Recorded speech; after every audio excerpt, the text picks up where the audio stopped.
going on, everyone? It's been a while since I've done impressions vid. Thought I'd do one today on Days Gone. I was invited by Sony to an event here in Sydney. It was at a pub. They kind of like did it up, looked really cool. Went hands-on with Days Gone for 3 hours, and it really answered a lot of questions for me about what type of game this is, because up to this point that had been very unclear. There's some really good parts to it, and there's some parts that I'm, are less good, to be honest, and that I'm sort of like less pumped about. But I definitely think there's an appeal to this game that I think is going to click with a lot of people. So let's just lay it all out so you know what it is when it comes out on April 26th. Oh, crap.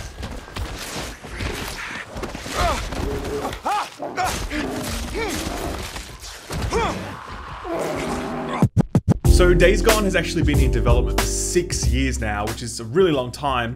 And I feel like there's actually a lot of significance in that timeline because, it's an open world game. And I feel like had this game been released a good sort of 4 years ago or whatever, I feel like we'd look at this and think, this is fucking awesome, it's amazing, blah, blah, blah. But I do feel as though because this generation has had so many open world games and so many really high quality open world games, I think people are a little bit fatigued of the genre at this point. And I think at its core, Days Gone doesn't really bring a lot of new stuff to that genre. So I do feel as though people will sort of look at it a little bit cynically, but it definitely has some redeeming features, okay? First of all, and I think its most appealing characteristic is its narrative. I was actually really blown away by how strong the presentation was, the cutscenes were, the characterization, the voice acting, the world they've built. Like, I was really, really stunned that they had done as good a job as they had done. Because in the, the trailers or whatever else, you're really just seeing like a dude, like a bikie, yeah, cool. And you see some zombies chasing after him, whatever zombies, we've seen that a billion times before. And so I was like, whatever, man, like this isn't gonna be particularly interesting. Not that keen.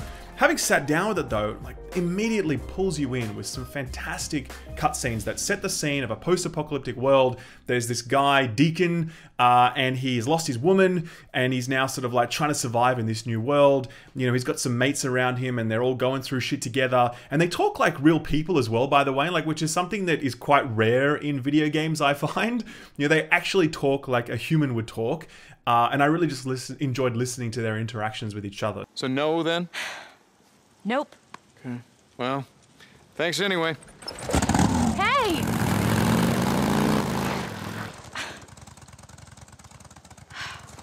All right. Could you use a ride? Yes, I could. Thank you for finally offering. I'm Sarah. I'm Deacon. Oh, well, sorry about the mess. How do I, this contraption? Pretty much what you think, just throw your leg over, yeah. Okay.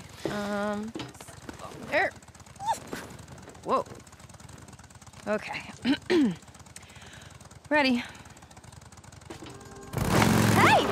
Hey! Hold on tight.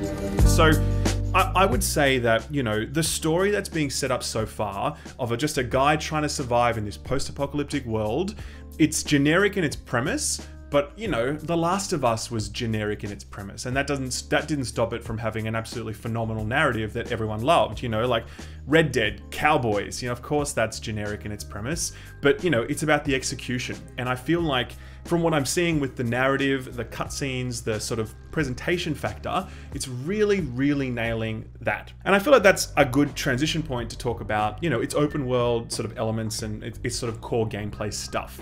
So, yeah, I mean, basically it is an open world game. It feels very open world-ish.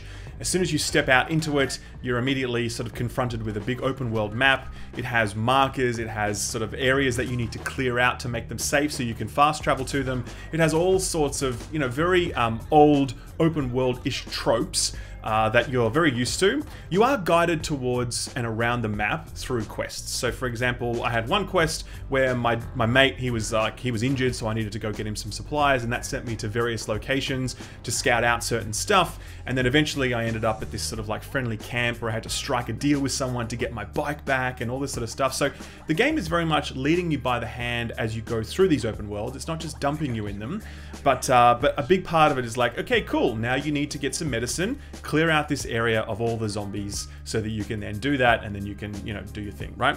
So that part of it feels quite rote, you know, that part, if you play something like Far Cry, you're immediately going to understand what this game feels like structurally, and you're going to say, cool, that's for me, or it isn't. I would say that, you know, one of the defining characteristics of it is its sort of horde zombie stuff. So there are zombies, but there can be a lot of zombies at times, and you know, that's when basically you have this like this teeming horde of zombies chasing after you in certain locations. In these situations, you need to basically lay down traps, and when you do that, you can sort of like kite them around or lead them through those traps to be able to take them all down. It's not possible to shoot them all because you simply don't have enough ammo, so you basically just need to keep going until they eventually sort of whittle down. Once you've taken out the horde, then that place is now safe for you. So that's kind of a cool loop.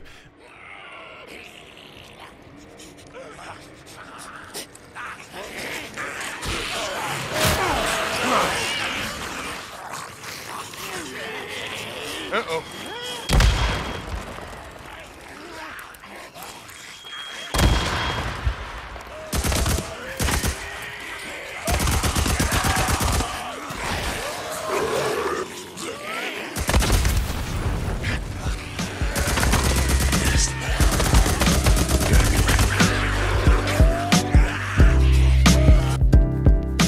Yeah, other than that, you are sort of scrounging for materials so that you can then, you know, upgrade stuff. You do have a skill tree that you're using, and it does unlock perks, like for example, you know, I can activate a focus mode. So when I'm firing, it slows down time, and then I'm, you know, going to be more accurate.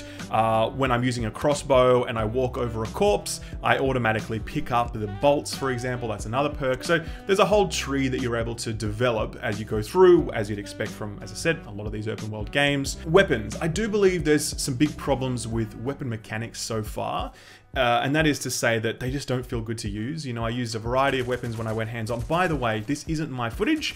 This is B-roll footage we were not allowed to capture at this event. What I played, I used quite a few weapons. None of them felt particularly great. Sniper rifle felt quite cumbersome. You know, assault rifles just sort of felt just not good. They just didn't have that feedback that they needed. And they were also just really hard to aim, especially at range.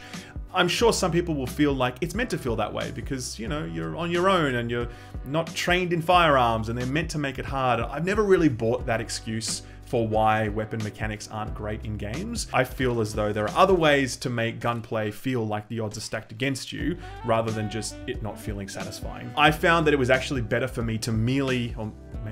I found it was actually better for me to melee my enemies with you know, a bat or something when I could, because it was just so much easier than having to use a firearm most of the time. And I think that's not a great place to be when it comes to, you know, weapons and stuff.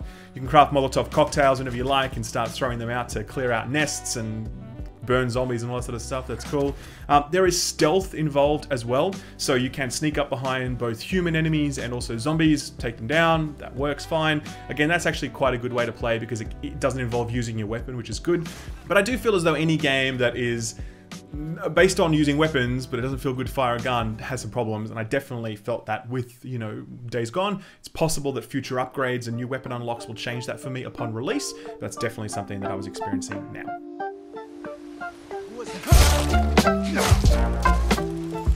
So overall, you know, I'm going to say that I really enjoyed... This game is 30 hours long. 6 hours of that are cutscenes, right? This is from the developer, by the way. The rest of it's going to be the open world gameplay plus the, you know, the general story quests and the like. I would say that I really enjoyed when the cutscenes were rolling and when the narrative was pushing me forward. And I really wasn't particularly enjoying myself when I was just doing standard open worldy stuff. I think that this game will absolutely find an audience and people will enjoy this. Some people will enjoy this, you know. I feel like we don't need every game to be 9 out of 10, 10 out of 10. Not every game needs to be God of War or Bloodborne or Spider-Man or Red Dead. You know, some games can just be pretty good, you know. It's like Darksiders, for example, came out recently and it got really shat on by so many people. And it was like, it was a pretty good game. It wasn't a great game. It was just a pretty good game.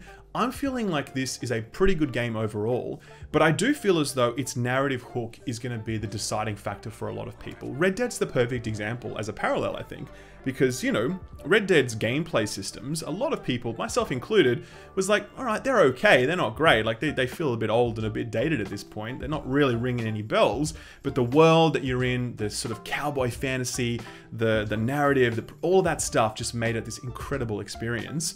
I do feel as though Days Gone has that potential to create that sort of feeling in people where they play it and they think, okay, gameplay's not that great, but I love the character, Deacon, and I loved his, you know, sidekicks and his enemies, and I love what they were doing here. And, you know, I do look at this as something that's got, you know, something to it, you know, it does have some presence and some personality.